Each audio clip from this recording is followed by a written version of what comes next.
ఎడారిలో సెలయేర్లు జూన్ 5. నీ దేవుడైన యెహోవా వలన సూచనను అడుగుము. యెషయా గ్రంథం 7వ అధ్యాయం 10వ వచనం. అసాధ్యమైన దాన్ని అడుగు, చేయగలడు నీ దేవుడు. అసాధ్యం కంటే అసాధ్యమైన దాన్ని, దేవుని దీవెనల కొట్ల మీద దాడి చేయి. అన్నీ ఉన్నాయి ఆయన దగ్గర. ఈరోజే నమ్మకముంచి వెతికి చూడు. మనం ఎడతెగక ప్రార్థన చేస్తూ దేవుని ఎదుట కనిపెడుతూ ఉండాలి. గొప్ప వర్షపు చప్పుడు వినబడేదాకా ఎదురు చూడాలి. గొప్ప గొప్ప విషయాల గురించి దేవుణ్ణి ఎందుకు అడగకూడదు? విశ్వాసంతో అడిగితే అందుకు తగిన ధైర్యం, ఓపిక మనకి ఉండి కనిపెట్టగలిగితే తప్పకుండా ఎంత గొప్ప దీవెనైనా మనకు దొరుకుతుంది. ఈ లోపల మనకి చేతనైన పనుల్ని మనం చేస్తూ ఉండాలి.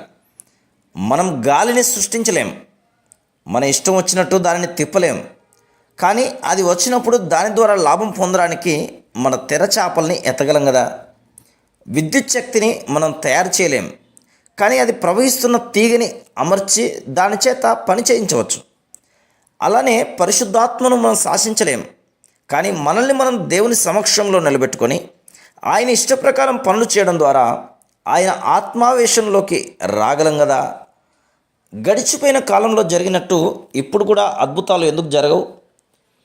ఏలియా ఎవరికి ప్రార్థించాడో ఆ దేవుడు ఇప్పుడు లేడా?